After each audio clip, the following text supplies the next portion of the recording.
Hello and welcome to the Crystal Palace podcast. I'm Alfonso Greenbrook, and in today's podcast I'll be looking over the game against Watford by bringing you my match review, player rankings and my man of the match. As well as this, I'm also going to bring you interviews with Roy Hodgson, Luka Milivojevic and James McArthur after the game. So let's begin.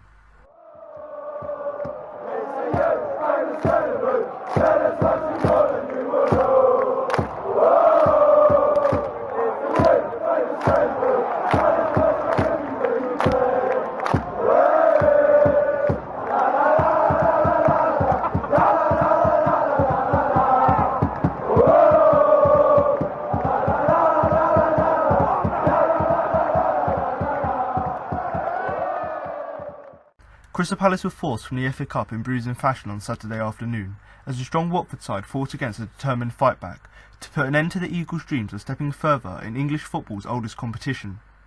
A close affair saw the hosts dominate the first half, with Palace showing moments of grit that looked primed to be rewarded with progression. However, they never quite matched the Hornets as the game wore on. Those who watched the clash's opening few minutes may have predicted a visiting whitewash, as Palace started things off as the brighter of the two sides. Andros Townsend was the first to set the onlooking crowd inhaling with expectation, as he jinked along the wing before chipping in a fine cross towards the heart of Aurelio Gomez's box. However, no one in white was there to pick it up. He looked to repeat the threat a few moments later and, having forced his way to the byline, was only prevented from doing so by former Eagle Andrew Mariappa. Townsend was the man in the moment as the game kicked off into top gear when, cutting inside of an initially overworked left wing, he rolled the ball to Luka Milivojevic. However, the Serbian's resulting shot wasn't hit with conviction and Gomez toppled it behind to keep his goal guarded. As the game slowed in the wind, the next threat from the visitors came from the opposite flank, with Aaron Wan-Bissaka staying true to his roots as a winger and roaming up the pitch to latch on to a first-time Milivojevic pass, before whipping the ball into Batshuayi, who was just missed by the sailing cross. For the first time in the game, Vicente Gaeta was called into action as Gerard Deulofeu skipped his way to the near post, before unleashing a shot which cannoned directly off the Spaniard's chest. After a slow start, by this point the visitors had managed to secure a foothold in the game and sent a plethora of testing crosses from right to left and back again, with each pinging clear of the Palace box after a nervy moment's concern.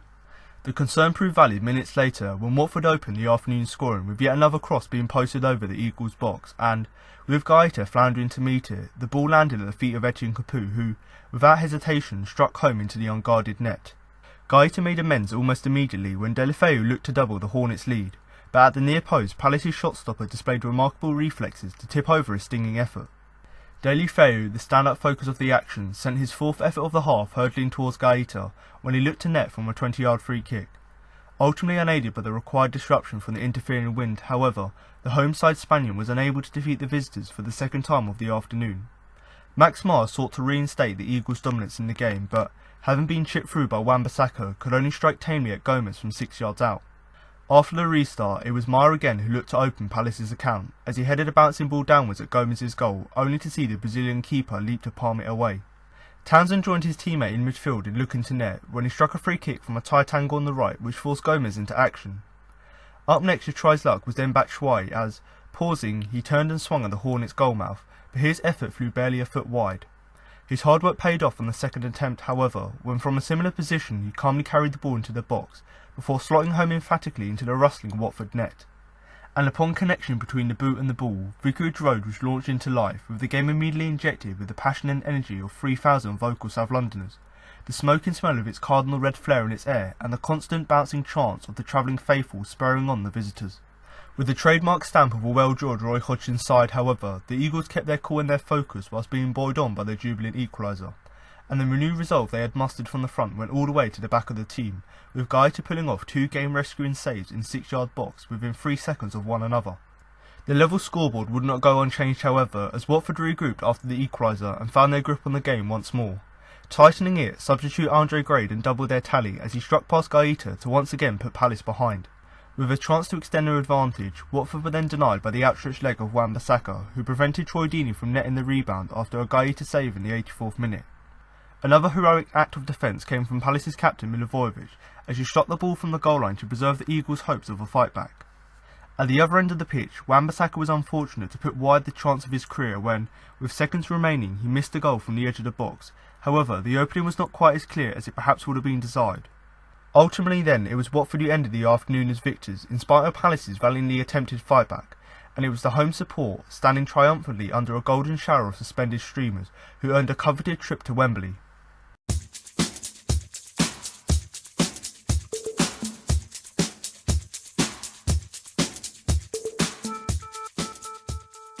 So I'm now going to move on to my player ratings, but before I start, don't forget you can follow us on both Twitter and Facebook at Crystal Palace for all latest Palace news.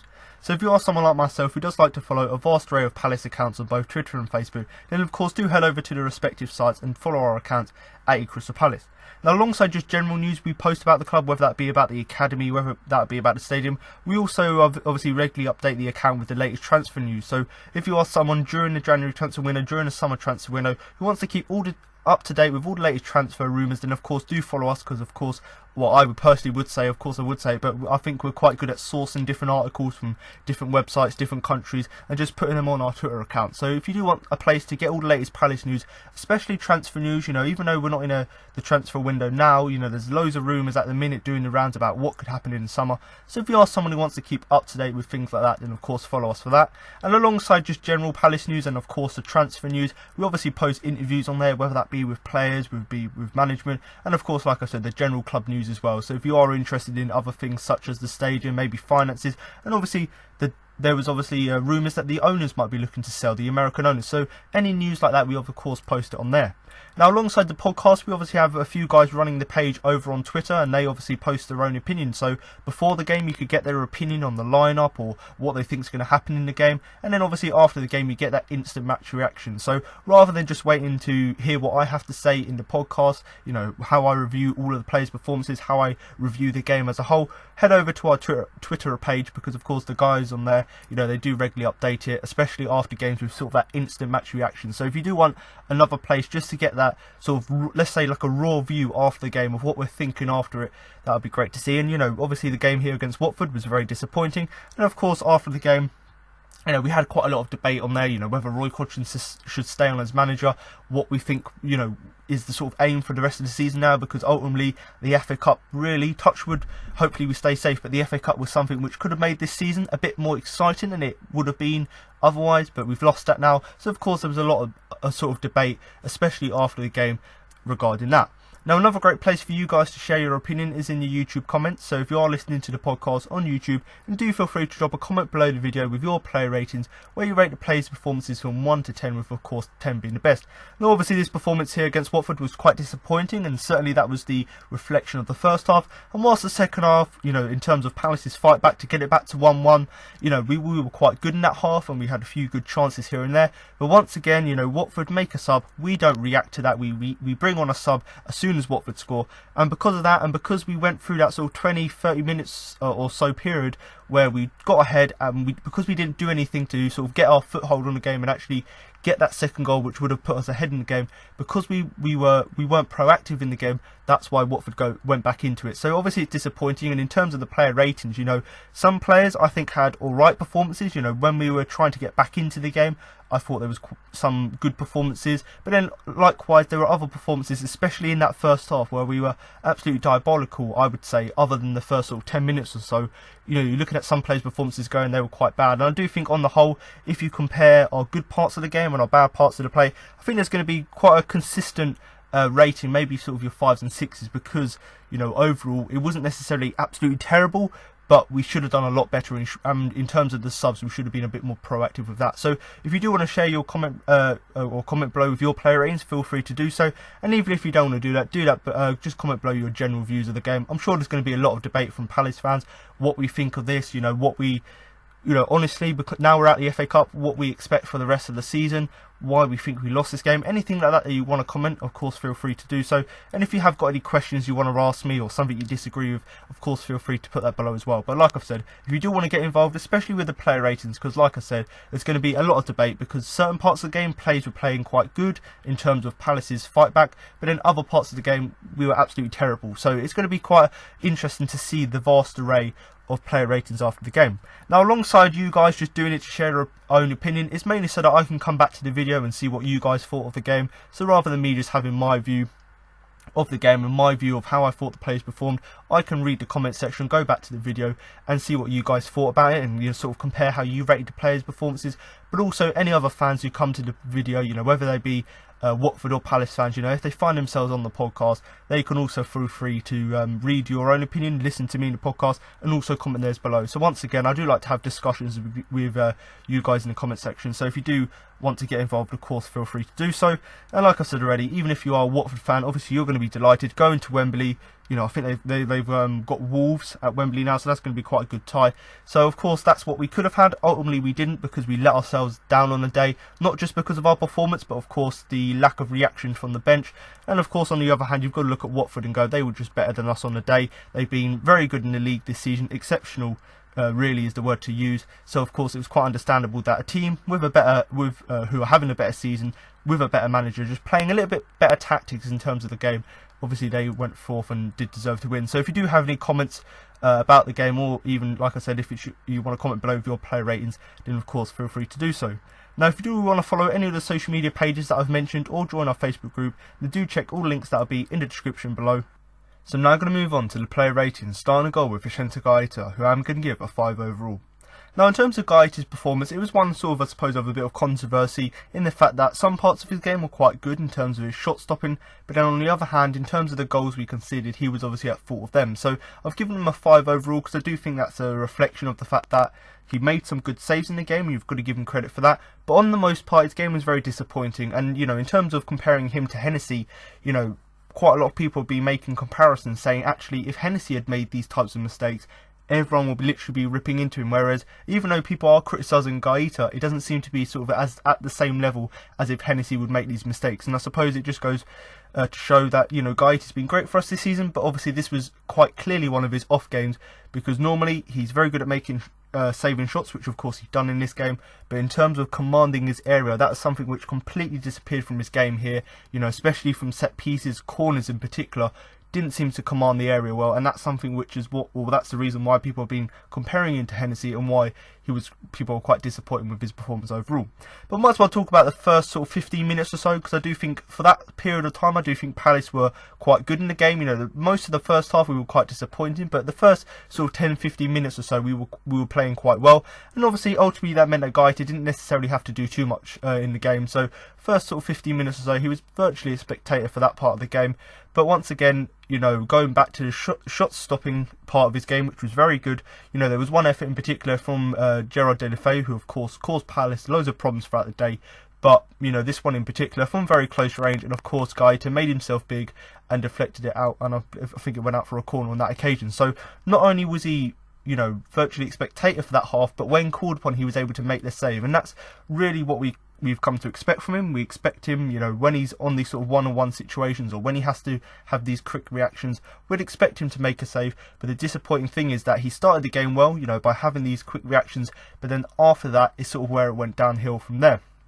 Now, there was one clearance in particular, shortly after that, he made a complete mess of it soon after, and actually he was quite fortunate that, Watford didn't capitalise on it. And I suppose this is something which is being sort of last sort of few weeks or so, people have been commenting on, saying actually the thing that we miss when we don't play Hennessy is the distribution. And whilst Gaeta, when he first came, his passing was excellent, last sort of month or so his passing's been a bit off, and obviously that occasion here, shortly after he made that save from Deulofeu, obviously attempted to make a clearance, almost messed it up in the fact that Watford almost capitalised on it. So sort of occasion, that occasion in particular, really just highlighting what's been going on with Gaeta's performances recently. Now, just before the half an hour mark, he was obviously he wasn't so lucky in that respect, in the fact that that's when we conceded, and of course Etienne Capoue from very close range obviously scored, and that obviously broke the deadlock 1-0 going into half time. That uphill battle that we had to go through. Now, obviously I talked about the first attempt, that attempted clearance. Luckily for us, he got away with that, but of course this corner is really unforgivable, really, because it's just simple goalkeeping. The ball's come into the area, Gaeta's tried to punch it, completely messed it up, and of course the ball's fallen to Capoue, and it literally is the easiest goal for him. Yes, it was quite difficult in terms of the way he was positioned, but in terms of no players around him, and the fact that the goalkeeper completely was in no man's land, that's why Etienne Capoue was able to score that. So whilst his first mistake, or his first real sort of mistake which could have cost us, didn't cost us, but then on the second occasion, because he flapped to that corner, once again showing that even though recently or previously he's been good at commanding the area, on this occasion he couldn't, and of course Etienne Capoue slammed home from close range. And at that point, you know, we started the game relatively well, but because Watford got into it and they were playing so well, they certainly did deserve the lead. But if we had just done if our defending had been a little bit better, if Gaeta had just commanded his area a bit better, then maybe we wouldn't have conceded such a sloppy goal, because arguably Watford deserved to go ahead in terms of how they were playing, but in terms of the goal, easily we could have prevented that. Now once again, there was immediately after that he made another fine save. So once again, he made a few mistakes in the game, but likewise he also made some very good saves as well. Obviously a fine save to stop Deulofeu. Shortly after that, if it had been 2-0 at that point, would have been game over. So in that respect, the fact that he made amends for that mistake by making a save shortly after is of course good to see.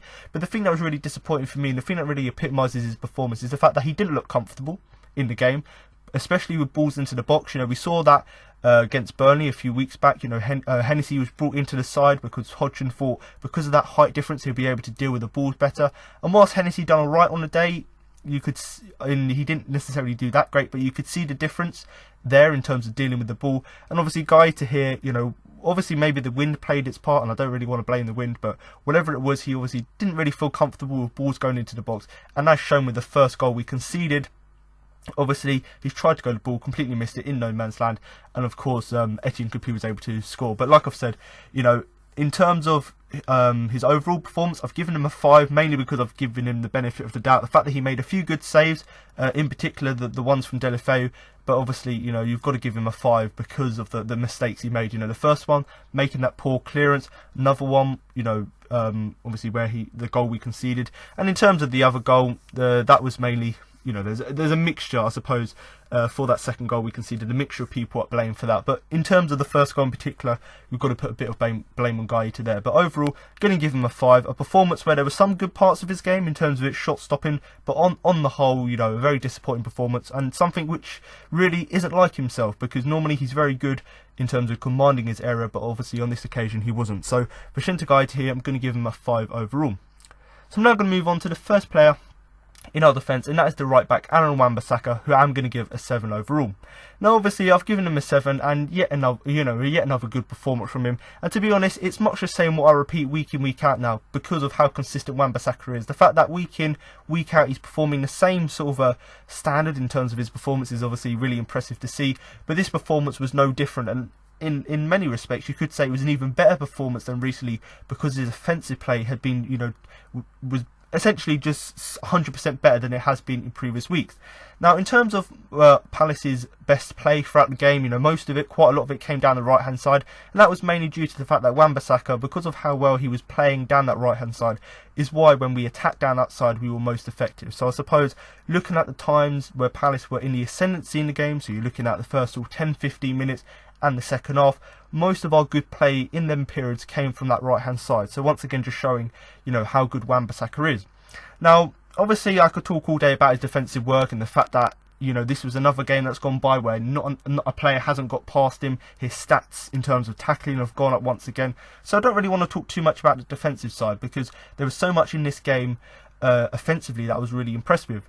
Now there was one cross in particular quite early on in the first half, which of course evaded Michy Batshuayi, but that intent from Wan-Bissaka to actually get to the byline and actually put the ball in the first place was really great to see. And that's something I've talked about recently, the fact that he's got his defensive work done. Now we need to see him go forward. And actually this game here was a prime example where he was showing sort of his winger instincts from when he used to be a winger, running down that flank, whipping the ball in. And yes, the ball wasn't great because it was too high and it obviously went out. I think it went out for a throw-in. But the fact that he had that intent in the first place to find the striker in the box was of course good to see, because this season we've been calling out for fullbacks and even midfielders to actually put balls into the box, because we've got massive strikers there but no one's aiming to them and they're very isolated. So of course it was nice to see him actually attempt to find Batshuayi in the box. Now there was another one after that as well, which was quite teasing as well. So once again, whenever he had the chance to go forward, he was putting pressure on the back line, and obviously that one on that second occasion had to be dealt with by the former Palace defender Adrian Mariappa. So 2 occasions there in that first half where his crosses have caused problems. The first one Obviously it was too high for Batshuayi, but that just showed that attacking intent, and obviously the second one had to be dealt with by the defender. So 2 examples there of where his offensive play, albeit not great and it's not the finished product, is really great to see just that he's starting to develop that side of his game. Now just before half time, had another great chance to grab an assist, and it was a lovely chipped ball over the top into the path of Max Meyer. He obviously wasn't able to force Gomez into a save, a meaningful save, but nevertheless, once again, showing that intent going forward. He's not only concentrating on his defensive work, making blocks, making challenges, winning every single tackle he makes. He's also looking to get forward and hit us on, hit Watford on the break. And the fact that most of our good play came down the right-hand side, you've got to give credit to Wamba. And, this was a prime example. If Meyer had got a better connection with it and he would have, forced Gomez to make an even harder save for him to make, then maybe it would have been a different story. Going in at, half-time 1-1, maybe a different story. But nevertheless, Wamba shown that brilliance once again, finding Batshuayi early on in the first half, another chance shortly after that, and of course that one just before half time. Really great, nice ball into the path of Meyer. Obviously he couldn't finish it, but nevertheless it's nice to see him finding them sort of pockets of space for other players to run into. And I suppose obviously Zaha was missing from this game, and Zaha normally has a good partnership with Meyer, so it was actually nice to see someone like Wamba actually step up and maybe be that partner in the game, I suppose you could call it, in terms of having that connection with Meyer to obviously get him involved. Now obviously after the break he continued to impress both defensively and offensively. There was one clearance in particular which really did impress me, and that was really just goes to highlight what essentially epitomises what he's about. Obviously Troy Deeney inside the box had a fumbling shot, and obviously Gaeta was nowhere to be seen. Obviously Wamba, as he normally does, reacted the quickest, managed to get back and make that clearance off the line. So the fact that not only was he able, not only was he able to actually get back, but he was able to position himself to make such a fine clearance was of course good to see. And in terms of that chance for Watford in particular, that goes in, that's 3-1, it would have been game over. And yes, we still went on to lose the game, but at that point the game would have been completely out of our reach. So the fact that Wamba once again showed his quick reactions to get back onto the line, make that clearance was of course good to see. And in terms of dealing with someone like Troy Deeney throughout the majority of the game, the fact that Deeney was limited in terms of the chances he had, and it was mainly down to people like Deli Fayu to actually be Watford's attacking threats, really sort of you've got to give credit to Wamba and the rest of the defence, because albeit we were quite lacklustre and we were quite poor throughout the majority of the game, the fact that someone who always seems to score against us in Troy Deeney, the fact that we stopped him from scoring against us was of course a positive we've got to take. But overall, Wamba here, a fantastic defensive performance. Like I said already, that clearance in particular to stop Watford making it 3-1 from Troy Deeney in particular was quite impressive. But the main thing for me, and the main reason I've given him a 7, is just how good his offensive play was. That crossing in particular to Batshuayi, one shortly after that, which had to be cleared by Mariappa, and of course the one just before half time, which of course he pumped the ball into the path of Meyer. So once again, another impressive defensive and offensive performance from Aaron Wamba. So now I'm going to move on to the first centre-back in the team, and that is Martin Kelly, who I'm going to give a 6 overall. Now obviously I've talked already in a little bit of detail in the fact that, it was quite a disappointing performance from Palace, in the fact that besides the first sort of 15 minutes or so and periods of the second half, we were quite poor throughout the game and rightly did deserve to go out of the FA Cup, mainly because Watford wanted it more, they had more quality, their manager just out-tacticked us, and the fact that they brought on a sub, which of course went on to change the game, whereas we waited until they scored to bring on a sub. So there's loads of different things why the game could be disappointing, but the reason I've given Kelly a 6 is because I think on the whole he defended alright throughout the game, and of course I'll go on to talk about that in a minute. But I think you've got to consider that even though it was a disappointing performance, I've given Kelly a 6 because it wasn't necessarily the end of the world sort of type of performance where he was completely all over the place, and it wasn't primarily down to him as to why we went on to lose the game. But I suppose the first thing to talk about is the fact that this was his first appearance in the team since Manchester United. Of course, we lost that game there, and of course he was dropped the next game when Scott Dan came in, and of course Scott Dan done a great job, obviously, against Burnley. But obviously Martin Kelly here, rightly, I personally think, we have to rotate the squad a little bit because obviously Sakho's not here now, and I suppose for the type of opposition, I do think Thompkins and Kelly could do a job, so I did understand Kelly coming back into the side. And like I've said already, I've talked about this previous weeks, but of course Scott Danny's come back from a long injury himself. He's obviously played a few games here and there, but of course Martin Kelly, before Dan had come back from his injury, Kelly had done a fantastic job, so I think it was right that he came back into the side. And to be honest, like I've said already, I've given him 6 because I do think he done an alright job. Now there was one block in particular which I really want to talk about, and that was one from Troy Deeney in particular. And going back to the chances Watford had and the fact that Watford were by far the better team, obviously we managed to contain Deeney for quite a lot of the game, and it was mainly down to Deulofeu where most of Watford's attacks came from. But I suppose you've got to consider, this block in particular from Martin Kelly, getting the ball off Deeney was of course good to see. And once again, if he hadn't have made that challenge, then maybe Watford could have scored, because essentially Kelly was making that challenge to stop him troubling Gaeta. So if Kelly hadn't have made that challenge, it could have been 1-on-1, and of course could have been a different story there. So even though you could argue that Kelly maybe should have done better in other parts of the game, which of course I'm going to talk about in a minute, but in terms of making certain challenges at certain points in the game, I suppose you've got to give him a little bit of credit there, because that one from Troy Deeney effort was of course relatively good. But the thing that I was disappointed with, and the reason I've given him a 6, and I suppose when you look at his performances this season, this is significantly less, less than it would normally be, because his standards are he's normally quite consistent.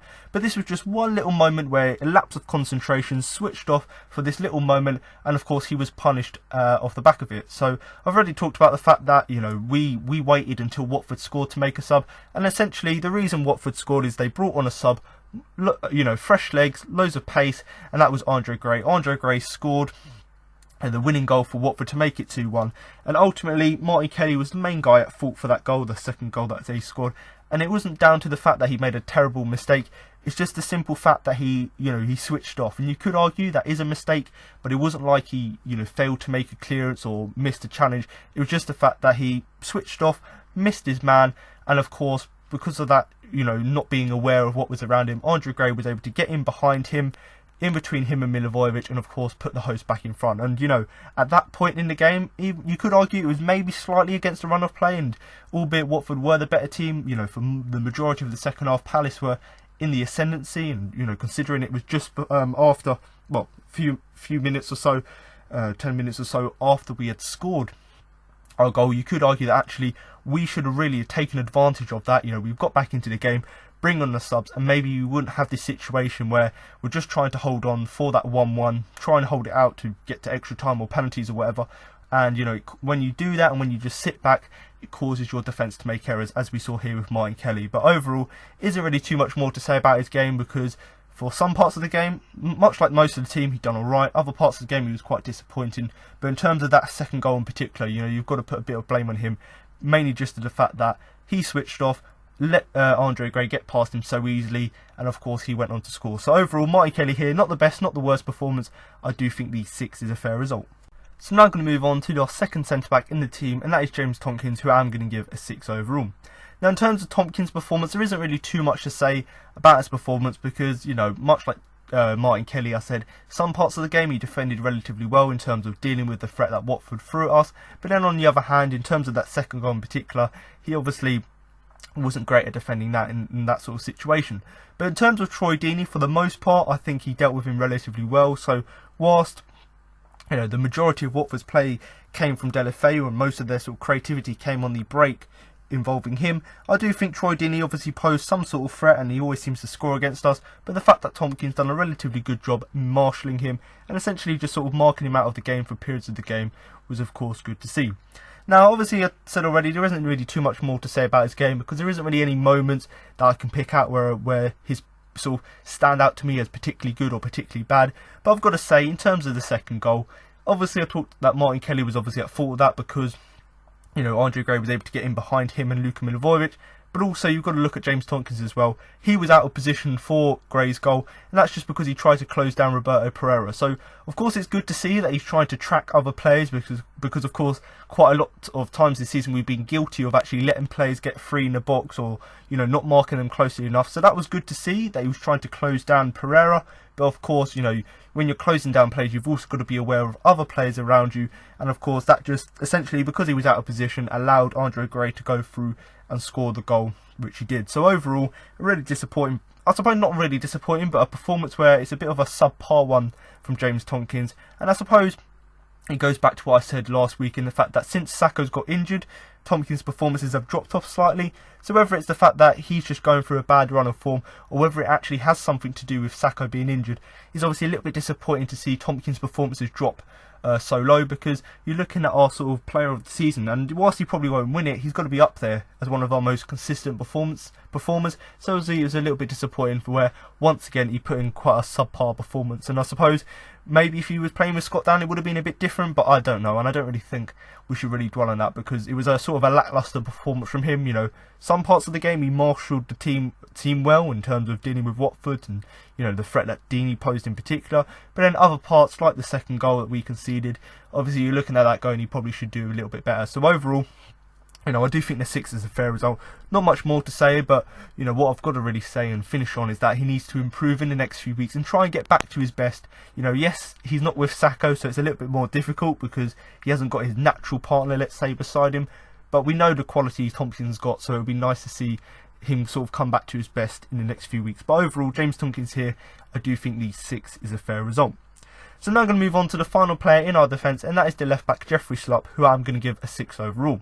Now, of course, there was a little bit of speculation before the game. You know, Roy Hodgson said in his press conference that there were no new injuries to the side, Papa Suarez coming back to fitness. So, of course, there were no sort of injury concerns in the team. But actually, when the lineup was announced, and I suppose, I think it was about an hour before the game, there was a few rumours that Wilfried Zaha might be injured, you know, and then Vanano might be injured. And ultimately, both Vanano and Zaha were out injured. So that's all right, because, you know, Jeffrey Schlopp he's played left back, and that was why he was signed for Palace to play as left back. So of course he retained his place in the team, because of course he's been playing recently, playing relatively well, so he rightly deserved to keep his place in the side.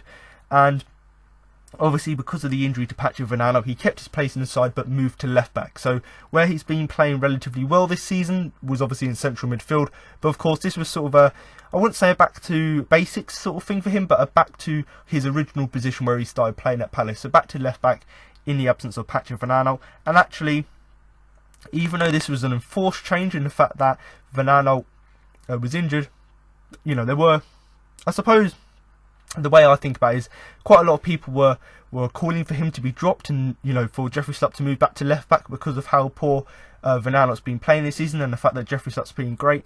And, you know, he's been playing great because he's been playing in central midfield, so I don't know whether that would have worked either way. But of course he played in left back in the absence of him, and to be honest, I think that quite early on in the game he seemed to be a target for Watford. You know, when you talk about most of our attacking threat came down that right hand side, most of Watford's threat also came down their right hand side, and that's just because they seem to be targeting Jeffrey Schlopp. You know, whether that's because they thought he was a particular weakness, or whether it's just the fact that people like Delefeu just prefer to attack down that side. Whatever it was, they seemed to in particular target Jeffrey Schlopp, and that was something which he sort of had to overcome, and in the early stages of the game he seemed to do alright at. But then there were, you know, quite later on into the half, you're looking at someone like Troy Deeney, he was sort of peeling off of him, looking to win all knockdowns and things like that, and that's sort of where his performances did slightly drop. And I suppose because he doesn't play at left back, or he hasn't played at left back this season, you can understand him taking a little bit of time to sort of readjust to it. But nevertheless, you know, it would have been a little bit nicer, I suppose, for him to do a little bit of a better job in terms of, you know, dealing with Troy Deeney, because albeit he wasn't necessarily at fault for anything that Deeney did, maybe he could have done a better job in terms of, you know, getting a bit closer to him and actually obviously stop him winning the knockdowns. But there was one moment in particular which I was quite impressed with, and that was just his good positioning to head away a very dangerous box cross that was going into the box quite early on into the second half. And to be honest, aside from that he didn't really do too much wrong. So, you know, much like what I said with James Thompkins and Marty Kelly, yes, their performances weren't great, but they didn't necessarily do too much wrong in the game. And if you're looking at the whole team's performance, it was sort of a lacklustre performance across the whole team, so you can understand him not playing that great. But overall, I do think Jeffrey Schlopp does deserve these 6 I've given him. You know, the fact that he's come into the team, having not played left back this season, and done an alright job, a competent job there, you know, dealing with Troy Deeney alright for the most part, as well as having that brilliant positioning on one occasion to head the ball away, was of course good to see. But of course, you know, would like to see a little bit more from him in terms of his defensive work and offensive work.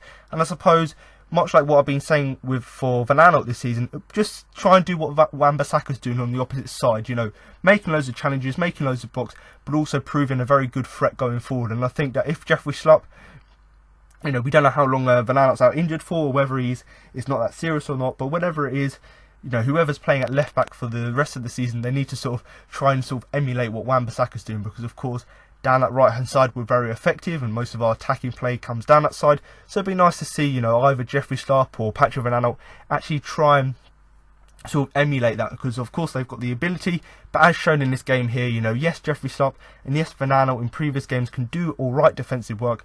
Just be nice to see them actually get back to their best and obviously show a little bit more offensively. But overall, I do think Jeffrey Schlopp does deserve the 6 I've given him. So I'm now going to move on to the first player in our midfield, and that is James McArthur, who I'm going to give a 6 overall. Now I suppose this is a sort of a common theme across the whole team, in the fact that some parts of our game we were very, very poor. You know, you have to look at the first half in particular and go, we could have been maybe 2 or 3 goals behind. And of course you could look at the second half and go, yes, we were in the resurgence, and yes, certain players were playing that great. But of course, in terms of actually finishing chances, being a little bit more clinical and actually being a bit sort of proactive in the fact that we should have at least tried to get, you know, we got back into the game, but at least try and do a little bit more to, you know, to make that advantage count, would have been a bit nicer to see. Now McArthur in particular, I've given him a 6 overall, because I do think his role and his sort of performance in the midfield, much like the rest of the team, wasn't necessarily the greatest, wasn't necessarily the worst, and I do think this 6 overall is a fair result. Now in terms of the formation we were playing, this was sort of a reversion to what we were been playing previously in the season, albeit it wasn't necessarily a direct 4-4-2, but essentially it was Batshuayi up top, sort of Andros Townsend playing on the left, but essentially playing maybe as a striker, and of course, you know, you had James McArthur in particular playing on the right hand side of that midfield four, with of course Kouyaté, Milivojevic in the middle, and then Max Meyer on the left hand side. So albeit, you know, McArthur hasn't necessarily played there that much this season, he's been mainly playing sort of, I suppose you could argue, a number 10 role in terms of our midfield four.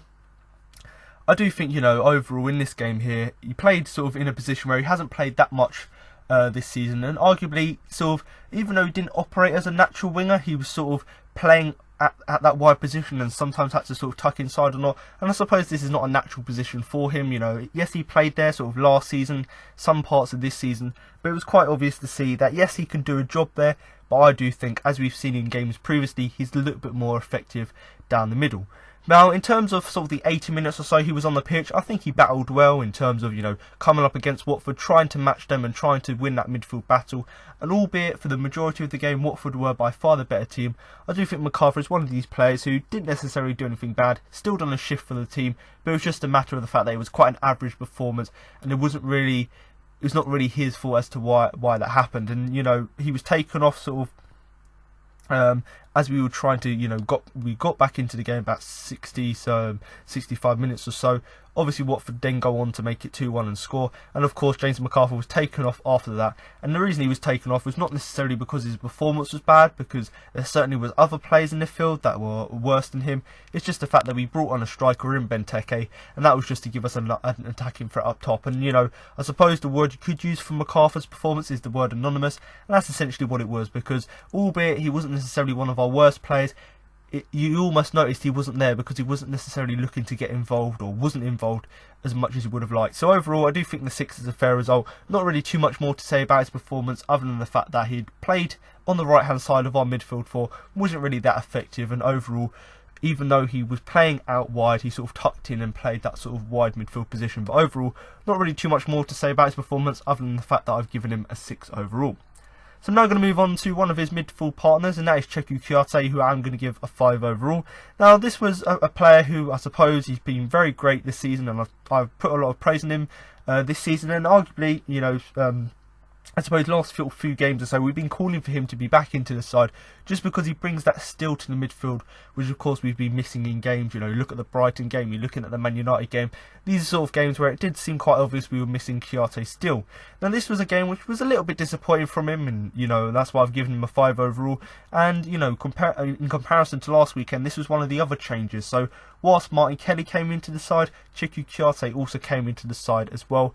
And I suppose the positives to take from his performance is the fact that he gave us a little bit more extra in midfield. So once again, giving us that steel, that tenacity, just that sort of energy in the midfield, which would have helped us to actually counter Watford. And I suppose quite a lot of the time he tried to break down the forward play from Watford, you know, tried to just disrupt their play, down the middle, and quite a lot of the time, you know, we've obviously were playing with a lone striker for quite a lot of the game. He was trying to give, you know, Michy Batshuayi some support as well. So parts of his game were quite good in the fact that he was looking to, you know, give us that physicality, looking to break up play, looking to sort of disrupt Watford, and also looking to provide support to Michy Batshuayi. But the reason I've given him a 5 is just because he was he wasn't really doing it enough for me, let's say. You know, yes, he was looking to do the right things, but just the impact he had on the game was very minuscule, and that's why I've given him a 5 overall. Because, you know, when you consider the praise I've put on him this season because of how good he's been at breaking out play, being good at driving forward, that's something we've seen from him this season. Whereas in this game here against Watford,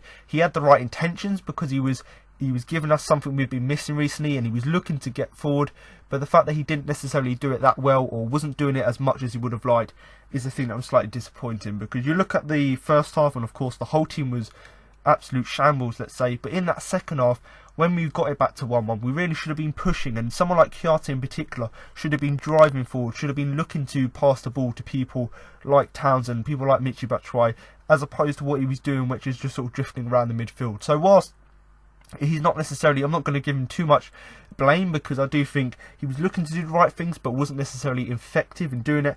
But I do think overall, you know, the 5 is a fair result for Chiarte. And, you know, like I say every week now, obviously feel free to comment below with your views about the midfield, who you think should start in that midfield, and whether that be a midfield 3 or a midfield 4. But of course, looking at this game here, MacArthur and Meyer playing wide with Chiarte and Milivojevic down the middle, I obviously think it maybe would have been a little bit better. I understood why we done it, because we had no Zaha, so we just packed out the midfield, played 4 across the middle, or 5 if you include Townsend. But arguably, so when we had to push and try and actually, you know, get beyond getting back into the game to make it 2-1, we weren't able to do that. And I suppose Chiarte is one of these players who's got the skills, got the capabilities of doing that, but we didn't quite see it in his performance. So overall, I do think Cheikhou Chiarte does deserve the 5 I've given him. So now I'm going to move on to our third midfielder and our captain, Luka Milivojevic, who I'm going to give a 6 overall. Obviously last weekend against Brighton, obviously I gave a little bit of criticism to Luka in terms of his set piece deliveries, and, you know, whilst he scored the penalty and whilst some of his midfield play was quite good, obviously other parts of his game, like the set pieces, and I suppose you could relate it to his performances previous to that, obviously haven't necessarily been up to the standards he's set recently. And I suppose the positive of this game here against Watford is that, yes, the whole team sort of performance was quite lacklustre, but I suppose it was an improvement on the week before. Yes, I gave him a 7 last week, but aside from, if he hadn't scored that penalty, then he probably would have got a 6 or a 5. So, you know, it was nice to see a little bit of an improvement here, albeit it wasn't necessarily that great. And I do think, you know, the 6 overall is a fair result. Now, of course, he did get booked in this game, you know, 10 minutes before the half-time whistle. Obviously, that was for a foul on Will Hughes, and, you know, sometimes you've got to make a challenge like that. But I suppose, you know, that's the only real thing of note to talk about in this first half. And I suppose the word or phrase to use is anonymous in the game, because that's exactly what it was. You know, in that first half, aside from getting booked, he wasn't necessarily that involved. And, you know, you look at the dominance that Watford had. If Luka had a little bit more authority on the game, was making a few more challenges, a few more blocks, then maybe we could have had a better hold or grip on the game. Because obviously, because people like Luka and Chiarte, you know, weren't necessarily playing that great down the centre, obviously seemed to hurt us in the fact that it just allowed Watford to have even more dominance that, you know, they really should have had. Now, there was one interception in particular from Will Hughes, obviously, to prevent him going through and getting a shot away. So you look going into the second half, and, you know, he's already on a yellow card, so he's got to be careful. So the fact that he made the interception, which was really important and also really good to obviously get the ball off the Watford midfielder, was of course good to see.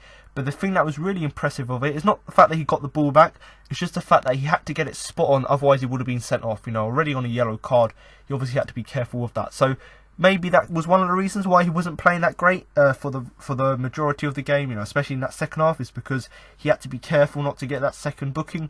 But on that occasion, he was able to time it right, make that challenge on Will Hughes to stop him going through on goal, which ultimately, if he had got that shot away, it was an almost certain goal. So it was nice to see on that occasion that he was able to get the block in there. But overall, I do think the 6 overall is a fair result. You know, much like quite a lot of the players here, you know, there isn't really too much to say about his performance. And, you know, I suppose one of the other reasons maybe why he wasn't looking to get as involved in the game as maybe he should have, or maybe he, you know, maybe could have, is purely down to the fact that he's sort of, I think he's 1 or 2 away from the yellow card threshold now. So even though he got booked in this game here, he was just making sure he was being careful, not getting that extra booking, or, you know, not aggravating the referee to maybe threaten him with a sending off. So whatever it was in this game which made him not necessarily look to get involved in the midfield as much as he probably would or probably should have, but obviously something which of course was a little bit disappointing. So overall, the captain Luka Milivojevic here, going to give him a 6 overall. You know, got booked for that foul on Will Hughes, but then after that made a really important interception from him. But aside from them two things, there isn't really too much more to say about his performance. But you know, there's got to be, you know, we know what he can do, we know the quality he's got, so we're going to have to begin seeing it in the rest of the season now, because we're getting to the really important games coming up. You know, we've got Huddersfield in 2 weeks' time, a really important game there, so we need Luka, well, we need the rest of the team to step up that game, but Luka in particular, who's been playing, you know, in the last sort of few weeks or so. Yes, he scored a few penalties, but we need him to pick up his game and get back to his best, because of course he's going to be really important for us going forward. So overall, Luka Milivojevic here, not too much more to say, but I do think the 6 is a fair result. So I'm now going to move on to the final player in our midfield, and that is Max Meyer, who I'm going to give a 7 overall. Now, whilst the majority of the team started the team relatively well in that first half, you know, first sort of 10 minutes or so, we started the game really well, but after that, you know, most of the team faded, and of course Watford sort of asserted their authority in the game. Max Meyer was actually one of these players who started the game very brightly, as did the rest of the team, but sort of carried that on in that rest of that first half, and certainly was one of our more effective players going forward. Now, one of the things I liked about his performance, and one of the reasons I've given him a 7, as opposed to sort of the 6 and 5s I've given to the rest of the midfield, is just the fact that he was very good at actually finding space in behind Watford's 2 holding midfielders. So the fact that he was able to get in behind and create chances is something that did impress me. And because he was playing in that number 10 role, yes, he was much like McArthur playing out wide, yes, he was mainly based on that left hand side, but when he drifted inside and when he was playing as that number 10, he actually was doing really well in terms of finding passes for people like Townsend and Batshuayi. So whilst the rest of the team was quite lacklustre in their performance, you know, Meyer sort of took it upon himself to be that creative spark in the team, and he was doing exactly that by getting in behind and obviously feeding passes through to people like Townsend and Batshuayi. Now, yes, ultimately, like the rest of the team, he did fade ever so slightly as the half wore on, so even though he played better for more of that half than other players did, he still did fade, but ultimately that's just because the rest of the team were fading. They weren't really taking advantage of the good play he was doing, and ultimately it was just because of Watford playing, you know, were playing better than us. So of course, at that point, it's going to be quite difficult for you, if the opposition are gaining more traction in the game, going to be quite difficult for you to, as the half wears on, to actually to get back into the game. And I suppose one of the reasons why he done that is just because we looked less threatening. You know, if we had been a little bit more threatening, if we had looked to hit Watford on more counter-attacks, then maybe Meyer wouldn't have faded as the half went on, because obviously his teammates around him would have been looking to essentially take advantage of the good work he was doing. Now, we did have one chance in particular to equalise shortly before the break, so once again, just before half-time, as I've said in the last few weeks or so, that is the best time to score, and ultimately had a great chance to equalise shortly before that, but obviously couldn't quite muster up enough power to actually get his volley to seriously test Gomez. And yes, Gomez had a relatively good game. You know, it's his first game in quite a few weeks for Watford, but you know, nevertheless, he's quite a good, competent goalkeeper for them. But obviously Max Meyer, we know the quality he's got. We've seen the goals he's scored this season. Obviously he scored in the last round of the FA Cup. It would have been a little bit nicer here. You know, we know the quality he's got. Just, you know, literally put all your power you've got behind that volley to get it past Gomez. Or even if you're not looking at power, but just sort of position it and try and place it away from Gomez to obviously at least seriously test him, or just put it totally away from him so he can't get to it, and that would have been even better. But I can't really criticise him for that, because that was one of our only real clear-cut chances in the game. And yes, it just sort of sums up our season, the story of our season, in the fact that we weren't able to convert that. But overall, you know, I've given him a 7, obviously because he was one of our most brighter players. But that chance in particular, you know, if he had scored that just before half-time, make it 1-1, maybe overall would have been a different story, and maybe we'll be looking at an 8 overall, because I do think his performance certainly did warrant him actually getting something in the game, whether that be an assist or a goal. But like I said already, you know, the rest of the team weren't really playing that great, and the chance he did have, did take it, but of course couldn't really seriously test Gomez enough. Now, immediately after the restart, so we're coming in after half time, obviously the rest of the team seemed to be rejuvenated, and of course we played a lot better in that second period than we did in the first. But Meyer was one of these players in particular, came out rejuvenated, had a really chance really quickly into the half, but it was of course palmed away. But it just goes to show, at least we're taking these chances now, and yes, it's not great, we ended up losing the game anyway, but at least we're taking these chances now, and we're doing something we hadn't done at the beginning of the or the sort of beginning middle of the season. So it's nice to see us doing it, and it was nice to see Meyer actually looking to get involved in all of our good play. But it shouldn't have all come down to Meyer, because obviously, because the rest of the team weren't playing that great, when one chance does obviously place itself to you, you try and take it, but of course you don't really muster up anything from it. And of course, I suppose in terms of, you know, our second half performance, our sort of resurgence, let's say, he was obviously one of the catalysts behind it, because if it wasn't for him in terms of his positive attacking play, then maybe we wouldn't have got it back to 1-1. And even though we went on to lose the game, in terms of our dominance in that second half, yes, albeit it didn't really matter anyway, but we could have done a lot more if other players around Meyer had done their bit as well, because he was the catalyst behind our second half performance. So if the rest of the team had sort of mucked in as well, and obviously helped him as well, and try and create more chances, try and break down Watford, and whilst at the same time obviously containing Watford as well, it would have been a better result overall. But overall, disappointing performance from the team, but Meyer was one of these players who actually shone and stood out for me, mainly just because of that attacking influence he brought to the side. So overall, going to give Max Meyer a 7. One of our brightest players on the field, especially in that first half where, you know, it was a disappointing overall team performance. And, you know, the fact that he was creating chances for people like Townsend and Batshuayi by getting in behind was, of course, great to see. And the fact that, yes, he didn't score from any of these two charges, but the fact that these two chances, he actually took them and actually forced the goalkeeper into a save, albeit a really easy save, was of course nice to see as well. So overall, Max Meyer here, the German midfielder, I'm going to give him a 7 overall. So now I'm going to move on to the first player in our front line, and that is Andros Townsend, who I'm going to give a 6 overall. Now, of course, Wilfried Zaha was absent in this game, which of course meant that Andros Townsend was going to be one of our main attacking threats in the game. And arguably, obviously, we know that we don't win a lot of games without Zaha, but we've won, I think it's 4 games this season without him. So of course, there was a little bit of pressure on Townsend, but as shown in games previous, we actually can win without Zaha. So it wasn't necessarily the end of the world situation, but you know, in terms of Watford, Zaha always seems to completely sort of wreck them. So the fact that we didn't have him, and we didn't have that sort of influence that he normally brings in games against Watford, was a little bit disappointing. But I do think Townsend, you know, the fact that I've given him a 6, done an alright job. Now, one of the things that changed about his game is the fact that because Zaha wasn't there, obviously meant that Townsend switched from the right hand side to the left hand side. And arguably, I've seen him play both positions before, and quite a lot of the time he chops and changes between the left and right hand side. And in that respect, I didn't really see too much difference in his performance. But you know, when you consider he changed flanks, it was all up to him. And you know, on the right hand side, we had Wamba obviously overlapping and looking to get the balls into the box. So of course, on the left hand side, it was mainly down to Andros Townsend to actually provide that genuine threat that of course we'd be missing with of course Wilfried Zaha being moved out of the side.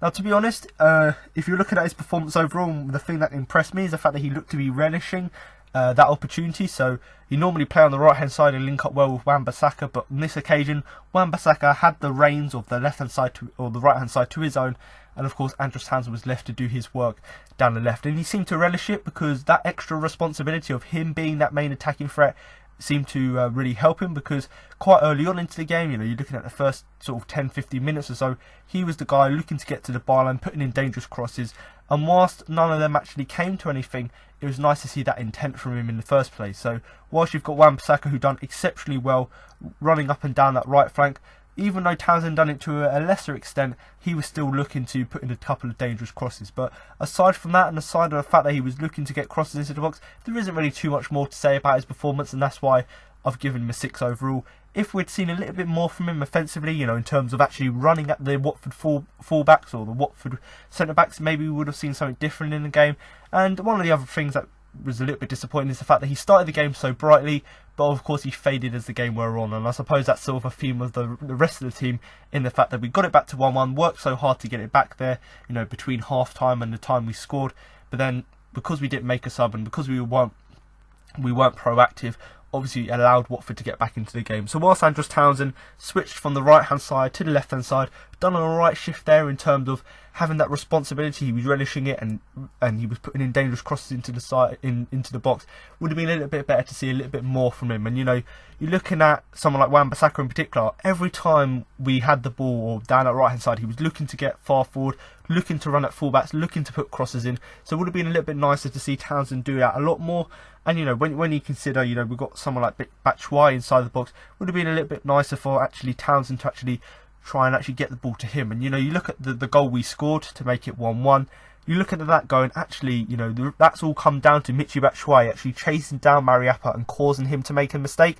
So maybe if Townsend, even though he was playing primarily on the left, but when he was playing down the middle, if he put a little bit more pressure on the Watford back four and actually caused them to make mistakes and actually, you know, create chances off the back of that, like Batshuayi done so well, then maybe there could be something different about his performance. But overall, not the worst performance from Townsend, certainly not the worst. But much like what I said with people like Milivojevic in particular, we need, you know, we've got important games coming up, so we need Townsend, Milivojevic, Thompkins, we need them to get back to their best, because we know they can do it and we know they're capable of it. But of course, this game here against Watford, yes, it was a disappointing overall team performance, but in terms of certain players, you know, they were quite far from their best, and I suppose that was the case for Townsend on the day. So I'm now going to move on to the final player in our team, and that is Michy Batshuayi, who I'm going to give a 7 overall. Now, once again, much like the rest of the team, I do think he started the game relatively well, and that was mainly because, you know, he was looking to put pressure on the back four of Watford. He was looking to get involved in all of our play going forward. So actually, quite early on in the game, he looked quite positive. Now, the downside to that is the fact that as soon as the rest of the team sort of faded out and Watford began to take control, and when we sort of turned diabolical in that first half, he obviously became quite isolated off the back of that. And that was mainly down to the fact that Watford were taking charge of proceedings. They were getting a greater grip on the game. But also it was just down to Palace. We weren't really playing with the same sort of intensity or that same sort of intent as well to actually look to get forward as we did in the first sort of 10-15 minutes or so. And I suppose, you're looking at Batshuayi in particular, one of the players who did suffer of that, because he started the game well, but as soon as his teammates sort of dropped off, he obviously suffered off the back of that. Now, I talked already about Wamba and how good his attacking threat was, but of course there was one chance in particular, you know, Wamba-Saka's got the ball to the edge of the box, put in a cross, and yes, it was a little bit too high for Batshuayi to actually head it on, but obviously I said that it was nice to see that intent for Wamba-Saka, and also nice to see that actually Batshuayi was actually in the box, raising the highest out of the centre-backs. And yes, it was almost too high from him, you know, it was about 8 foot off the ground, so of course that's a little bit too high for you to actually header. But it was nice to see him, A, attempting the ball, and obviously from Wamba-Saka's part, B, actually seeing him actually get the ball in the ball in the first place. But, you know, it just goes to show, you know, we can create chances like the Wamba-Saka one, but because we didn't do that throughout the rest of the game, is why Michy Batshuayi was quite isolated in that half. Now, in terms of the goal he scored in the second half, literally just before that, he obviously had a chance and put it into the side netting. But of course, you know, in terms of Watford, that seemed to be a warning to them. You know, Michy Batshuayi sort of came fired out for that second half, had that first chance, put it into the side netting. But obviously Watford didn't take the warning, because of course he equalised from a his very next attempt from a similar position. Of course, this time closing down Mariappa, causing him to make the mistake, doing a few sort of headering the ball down 2 or 3 times, controlling it, and then putting it, I think it was far corner, away from Gomez. So the persistence, I suppose, you know, from having that first attempt, putting it into the side netting, but then the next time you get it, you don't make a mistake that second time, and you score from it, was of course good to see. And, you know, you found the bottom corner, great finish, and that's something we've been missing from strikers this season. So it's nice to see now we finally got a striker in who's got that clinical edge, can take chances like that. And at that point, making it 1-1, we really should have taken advantage of that, because Batshuayi had done all of the hard work, albeit Mariappa made a slight mistake there, but he'd done all of that hard work, but then the rest of the team couldn't make up for that by actually helping us to push on and, you know, take advantage of the fact that we were in the ascendancy at that point. But in terms of that goal, you know, you're looking at his game as a whole, he could have had even more chances like that because of that persistence he had to actually close players down, put pressure on the Watford back four. So that was just one occasion where he was quite lucky and he came off and he scored from it. But the fact that he was persistent persistently doing it throughout the whole game obviously showed that eventually something like that was going to come. So overall, I was really impressed with his performance, and I've given him a 7 because of his overall good play up top.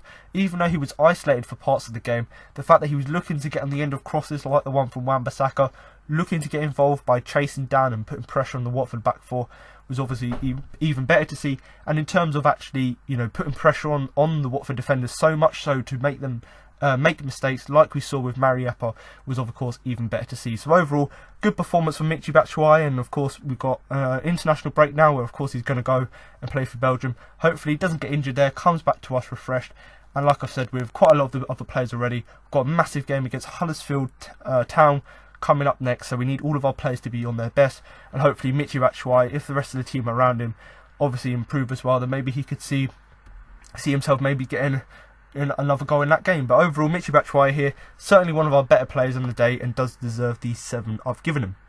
So I'm now going to move briefly on to the subs, and Christian Benteke was our only sub, and going to give him a 5 overall. Essentially came on as soon as Watford scored to make it 2-1. He came off from MacArthur, didn't really have any chances of note, didn't really bring anything else to the team, not really much more I can say.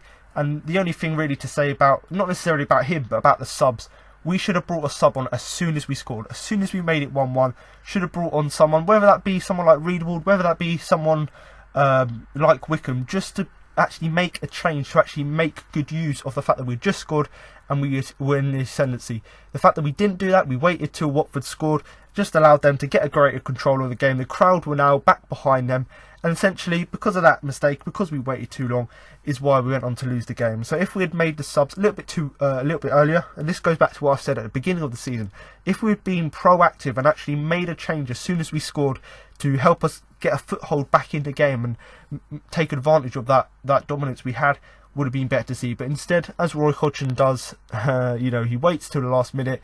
We end up conceding a goal. Then he brings someone on, and of course that someone in Benteke didn't actually have any influence on the game overall. Now, I suppose, giving you a small summary now of the game, we played well in patches, but essentially we didn't really produce enough sort of sustained pressure. So whilst the first 10 minutes or so we played good, the rest of that half we didn't. The fact that certain parts of the second half we played well, other parts we didn't. So the fact that we didn't have that persistence to actually continue playing well is something that really did hurt us. And you've got to look at the game and go, there probably wasn't too much in it, because yes, Watford were by far the better team. They're having a fantastic season, got a fantastic manager, great squad, as well as some great individual players. But we had a really great chance to actually get back into the game as soon as we made it 1-1. Had a great chance to get back into the game. But the fact that at that point there wasn't really much in it, but we didn't take advantage of that, is of course our downfall. But then you've got to look at the goal they scored, the second goal. That was sort of the sucker punch, that we had started to get back into the game, got that sucker punch, and at that point it was really game over. And I suppose you've got to look at that and go, at that point it didn't really look like we were going to get back on level terms. And I didn't talk about it with Wamba, but there was a chance he had in particular in the last minute of the game, could have scored to us, make it 2-2, bring it to extra time, but of course he put his effort wide. And I didn't talk about that with him, mainly because I don't really want to dwell on it too much, because that could have changed the whole course of the game. But that chance in particular, if he scores that 2-2, maybe it would have been a different story overall. So once again, sucker punch to see us go back down to 2-1. But of course, it was our own fault that we couldn't really get back into the game. Now, without any doubt, we did miss Wilf. That's something which is quite obvious, and we saw there was little parts of the game, especially in that first half, where we were quite poor.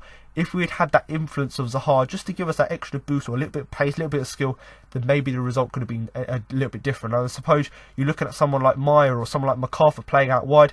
If we had someone like Zaha playing in that position instead, and actually just packed out the midfield rather than playing wide midfielders, then maybe the game would have panned out even differently. And I suppose sort of mixed in with that is the fact that Jeffrey Schlopp, quite clearly, yes, he's played left back before, and yes, he's played good there, but this game here just showed that it was sort of one of his weaker positions. It showed quite clearly. We've seen him play in central midfield this season, seen him play really well. So this was just a game where it's like, yes, he could do a job at left back, and I gave him a 6 because he'd done all right there, but it's just a performance that showed that actually his best position does lie in central midfield.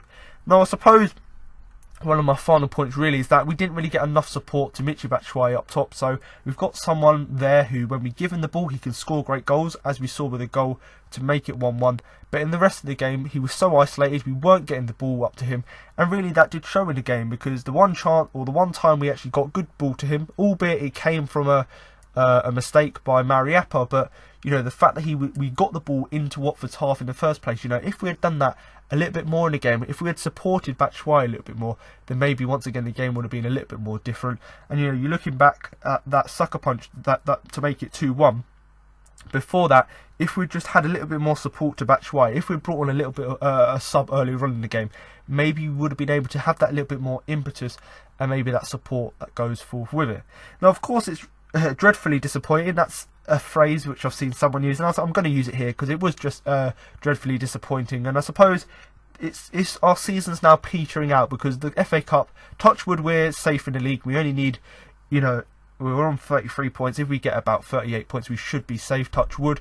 But this was the one thing we had still going for our season. Hopefully get to an FA Cup semi-final, maybe get a favourable draw and then go on. But the fact that our season is now petered out, we've lost what we could sort of aim for in the season. Now we've only got to concentrate on the league, so that of course was disappointing. And it is another opportunity lost. You're looking at a draw today, we could have got Wolves in the next round.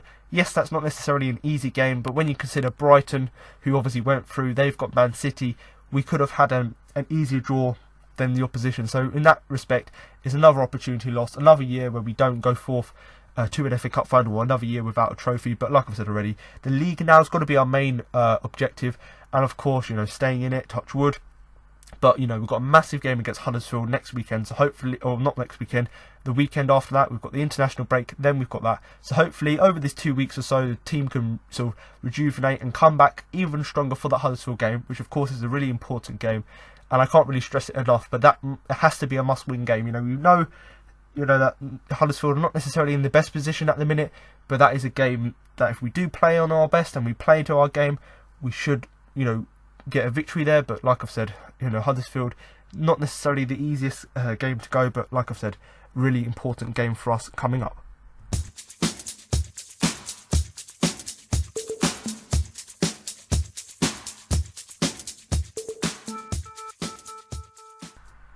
So I'm now going to move on to my Man of the Match award. But before I do that, I give you my Man of the Match. Now, I thought the biggest influence on the game. I'm now going to give you the 3 nominations I put forward for the award.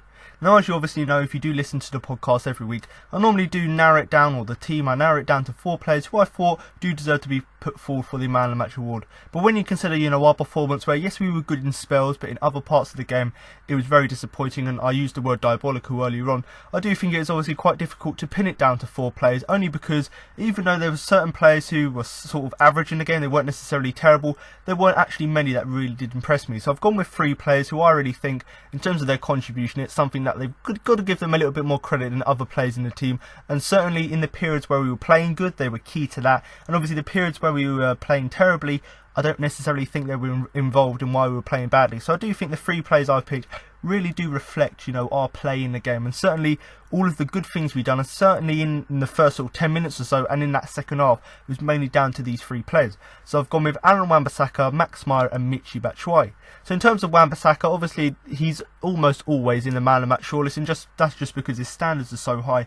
And once again, this was a performance where at right back he excelled and was really great. Now, one of the main things that impressed me, aside from his defending, is just the fact that he proved to be an outlet down that right hand side. So the fact that even when we weren't playing that great, whenever we were looking to counter, we were always getting the ball down that right hand side. Wan-Bissaka, rather than just doing his defensive work, was actually looking to get up, and that's what we needed from the rest of the team. We needed that sort of enthusiasm, that determination to actually go forward and try and hit Watford on the attack, as opposed to what we were doing and sort of, giving the ball away quite cheaply. Watford then counter, we don't go and counter, and it just going back and forth. So the fact that Wan-Bissaka, not only was he good defensively, but going forward he impressed me, is why he's on the shortlist. Obviously there was one cross in particular in the first half that was quite a teasing one for Batshuayi. Another one as well which had to be dealt with by Adrian Mariappa. So 2 examples there where actually, yes, his defending was great, but going forward he was a cause and a threat, and people like Mariappa had to deal with that threat. Obviously just before half time, once again going back to that being an outlet, he almost had an assist, nice chip ball into the path of Meyer. He obviously forced Gomez into a meaningful save, But nevertheless, the fact that Wan-Bissaka got into that position in the first place just once again goes back to the point how he was proven to be an outlet down that side. And, you know, much like the rest of the team, obviously he was already good in that first half, but the team came out rejuvenated, let's say, in that second half. And once again, Wan-Bissaka, impressive in the first half, continued to impress in the second half, and that was at both ends of the pitch. You know, once again, his defending was good. He was making tackles all over the place, and, you know, going back to that stat, I think it's only 7 people have actually gone past him this season. This was yet another game where no player has actually gone past him, which just goes to show how well and how good he is as a defender. And of course, you know, there was one clearance in particular which would have made it 3-1, definitely game over, and of course he prevented Watford making 3-1. Obviously, he was the quickest guy to get there, obviously, when Gaeta fumbled, and that was a shot from Troy Deeney. So a few examples here of why I think he should be put forward for the award. Obviously, in his defensive, in a defensive respect, because of how well he defended, the fact that he, you know, limited Watford chances, and the fact that not a single player got past him, and obviously the fact that, you know, the chances where Troy Deeney, you know, the chances like the one that Troy Deeney had, the fact that he dealt with that and, you know, was able to make that clearance to prevent a certain goal was of course good to see. And offensively, the fact that he almost got an assist, he was creating loads of chances for his teammates, was of course really impressive. Now, in terms of Max Meyer, obviously he's been a player who's, you know, once again been a hot topic this season, in the fact that he's been so good in the games he has played, but then he hasn't really been given the chance, and he got a chance here to start in the game and actually really did impress me. Now, much like Wan-Bissaka, you know, the first 10 minutes or so, you know, and I suppose the rest of the team, he started really brightly, finding loads of space in behind, and that's something that we've come to expect from Max Meyer this season, and that's what really impressed me and why I put him forward for the Man of the Match award. It's just the plain fact that in a game where we weren't necessarily playing that great, people like, you know, Wan-Bissaka and Meyer were actually sort of standing up and trying to get in behind Watford, trying to find the space. And, you know, considering Watford were playing with 2 holding midfielders, obviously it was Max Meyer's job in that number 10 role to try and break them down. And the fact that he was able to feed passes to Townsend and Batshuayi at certain periods of the game was of course good to see. So once again, that sort of creativity, being able to find his teammates, obviously in this example was Townsend and Batshuayi, was of course good to see. And, you know, much like the whole team, you know, unlike Wan-Bissaka, who consistently performed throughout the game, yes, Meyer did sort of fade as the half wore on, but the impact he had in Palace's good spells in the game was the thing that really did impress me. And, you know, yes, he may have looked a little bit less threatening as the first half wore on, but like I said, the fact that he had chances to equalise, you know, one just before half time. Of course, he hit it on the volley and couldn't really seriously test Gomez, but the fact that he was creating chances as well as taking his chances was of course good to see. And that's sort of more you know, he done that more than, let's say, other players in the team. So the fact that he was being that creative spark, you know, testing the keeper immediately after the restart, you know, had that one just before half time, had one just after half time. Obviously, smallest player on the pitch, had a header. Yes, it was palmed away, but once again, in a game where we weren't playing that great, the fact that he was creating chances and getting on the end of chances is of course a positive. And you know, in terms of our second half performance, he was the catalyst. He was the guy who was, you know, playing in that number 10 role, driving us forward. And in terms of our resurgence and trying to get a greater dominance in the game, he was obviously involved in that. So of course, 2 players already have gone through, you know, Wan-Bissaka and Max Meyer, both very impressive throughout the whole game, considering the rest of the team was quite lacklustre. And like I said, you know, Wan-Bissaka mainly because of his defensive work and the fact that he was getting so far forward, and of course Max Meyer for that creativity and the ability to find teammates, which is something that, well, me looking back at the game, none of his teammates did seem to do. Now, in terms of my final player, Michy Batshuayi obviously scored Palace's only goal in the game, and actually, much like the rest of the team and much like the 2 players I've already mentioned, started the game really well, looked really up for it. And obviously, even though he was isolated from the majority of the game, you know, because we weren't playing that great, he was still able to get the goal, which was of course really good to see. And, you know, even though I suppose at that point Watford looked like they were sort of taking charge of proceedings, the fact that he was able to continuously put pressure on the Watford back four, and eventually 60 minutes or so into the game caused Meyer to make a mistake, was of course good to see. Now, another chance he had was one where Wan-Bissaka put in a fantastic cross. So once again, going back to Wan-Bissaka's offensive work, put the cross into the area, but of course, you know, Michy Batshuayi wasn't quite able to get his head on it. So much like Max Meyer, yes, he didn't necessarily finish his chances, but Batshuayi was doing more than other players on the pitch in the fact that he finished his one chance he had in the game to make it 1-1, but also throughout the rest of the game he had chances, and yes, he obviously missed them or couldn't quite reach the cross, but nevertheless it was nice to see him actually attempting them chances. And that's why ultimately I've put people like Meyer and Batshuayi up for the Man of the Match award is just because they were trying, and they were actually basically trying to get into areas or trying to create stuff which ultimately other players in the team weren't quite do. Now, in terms of the goal he scored, obviously, you know, the fact that he scored the only goal Palace got is one of the reasons I've put him forth for the Man of the Match award. And, you know, a few moments before, he actually fired into the side netting. So the fact that he made up for that mistake by actually scoring an equaliser for Palace with essentially his very, very first attempt, and that was mainly down to his good work closing down Mariappa and, of course, you know, heading the ball down and slotting it home calmly. So not only, even though he missed a few chances in the game, you know, the fact that he remained calm and, you know, the fact that he finished it was, of course, which really impressed me. Now, obviously, you know, I could give it to any three of these players. Obviously, Wamba for his defensive and offensive work, Max Meyer for the creativity and the sort of just that impact he was trying to have offensively, which the rest of the team weren't really matching. And of course, Michy Batshuayi for that pressure he was putting on the back four, that sort of consistent sort of pressure and hurrying of the Watford back four, which eventually led to them making a mistake. So overall, I do think, you know, all three of these players do deserve credit. But for me, there's only one clear winner, and that's just because of how good he was both defensively and offensively, and that's Wan-Bissaka. Now, congratulations to you. You obviously don't get a trophy or certificate, but you do get my sincere congratulations on what was yet another impressive performance from you. And obviously, the reason I've given it to him above the others is just mainly down to the defending, because whilst Max Meyer and Batshuayi were very good offensively, the fact that Aaron Wan-Bissaka was good offensively whilst also maintaining that high standard defensively was the thing that really did impress me. But like I've said already, in a game which was really disappointing, I do think these three players obviously do deserve a bit of credit. And obviously feel free to comment below with who you would have given the Man of the Match award to, and of course, you know, if you do have anyone else that you would have put in the shortlist, then of course feel free to comment that below as well. So now you've heard my match report, player rankings and my Man of the Match. That concludes this week's podcast.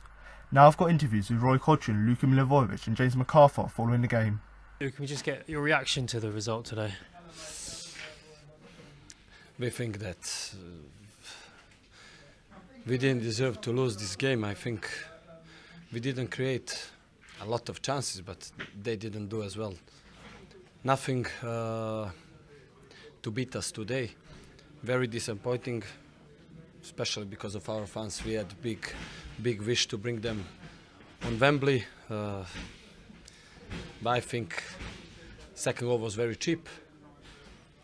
We pushed in the end. We had few good chances, but in the end we lost. When Michy got it back to 1-1 and we had the fans making so much noise, it felt like at that point that we were going to be the team to go on and win it. I think the most of the second half we control. We had possession, we control, we played the most of the second half on their half of the pitch. As I said, maybe we didn't create some clear-cut chances, but we had before Michy goal, we had that chance, we had chance from Max Meyer from the corner with the head.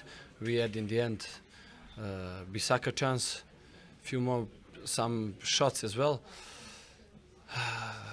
As I said, we conceded very cheap goal in the second half that put us more down. We try in the end to change, to score one more, to go to extra time, but we didn't have luck. And as I said, I'm very disappointing, especially because of fans. You look like you took a knock in the chest. What happened there? He kicked me with the elbow in my chest. I just feel a lot of pain in that moment. I didn't say that he did with purpose or he wants or he doesn't want. Just I in that moment feel very bad. I feel a lot of pain. I couldn't breathe. I go down and that's what happened. And finally, it's 2 weeks now until the next game. Is that a good thing because you've got a bit of a break to focus back on the league, or would you rather be playing sooner? You know, it would be amazing if we win today and then you have 2 weeks in very good mood to prepare next 8 games until the end of the season. But what we can do, we cannot control that kind of things. We lost today. Now we are turning just to Premier League. From these 8 games, we have to try to take much as we can, and in the end, to stay in the league and to reach the best position. James, can you just sum up how the team are feeling after that one? Very disappointed. Don't think we were good enough in the first half. Second, we came out, gave it a lot better go, but it wasn't to be. Yeah, what did you do differently in the second half? Put them under a bit more pressure. I think our passing was better. First half it wasn't good enough. Created a couple more opportunities and try to stop them. And did you think, I guess, when it got to 1-1 and the crowd were behind you, it felt like Palace were going to be the team that would go on to get something? Yeah, we were on the ascendancy. We felt that we were right in the game and obviously putting them under a lot more pressure. You could hear their fans starting to turn, but they got the all-important goal. 2-week break now, just a chance to focus back on the league and get up the table. Yeah, we need to take a rest and try and obviously be ready to kick on for an important end of the season. Roy, what's your assessment of that? It was a close game, once again a game at this stage of the season which is very affected by the conditions, the wind. It makes it difficult for both teams. As a result, you don't get the ball down on the ground as much as you would perhaps like to. I thought at half time we went in 1-0 to nil. There wasn't much to say about that. They'd had a lot of corner kicks using the wind to the advantage and scored a goal from a very good corner kick which we couldn't deal with. But I thought in the second half we came out and played a lot better and got what I thought was a deserved equaliser, and at that stage we were looking as though it could be us that went on to get the second goal. It was always going to be tight, I thought, the game, but it was the opposite. A good goal from Deeney wins it for Watford and puts us out of the competition. Tough one to take given the way the game had gone? Well, I wouldn't say that. I mean, I don't think it was a particularly, either side could say, this was our game from start to finish. I think it was a fairly even sort of game. Strange enough, it's been like that with the 3 games we played against Watford. They've all been pretty even. They've all been decided by a special moment or something which has happened in the game which you can't legislate for. And today wasn't that much difference. I think either team could have gone on to win this game, but it was Watford that did it. Just a case of not Palace's day then? Not an opportunity that you could have seized to get to Wembley? Well, of course there's that. I mean, every time you get to a quarter-final and you're that close, if you like, to getting to Wembley and you don't win, it's an opportunity missed. There's no question of that. But I can't criticise the players for missing the opportunity through lack of effort, lack of desire, lack of wanting to get there. It's just the game was always going to be a tight one. It was always going to be a difficult game to win. And I thought, especially in the second half, we made a really good effort to try and win the game, but they got the winning goal and we didn't. And no time to dwell on this after the international break. It's back to business. Try and make sure of your Premier League safety. Of course, and that's always been the main goal. The FA Cup's been a very nice bonus for us in that respect, and I'm disappointed we couldn't take it further. But on the other hand, I've never made any bones about the fact that the most important thing for us is to make certain we keep our place in the league, and hopefully we'll get a couple of players back in a couple of weeks' time, and then we've got to make certain we get the points that we need. But seeing the way we approached things today, seeing the way we came out in the second half at 1-0 down and gave Watford the sort of game we gave them, it gives me great heart that we'll be able to do that and get the points we need.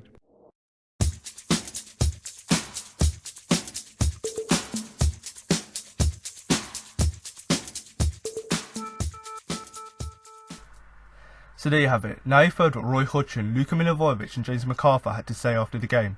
That concludes this week's podcast for the game against Watford. But make sure to come out next week for my post-match review of the game against Huddersfield. So thanks for listening and remember to up the Palace.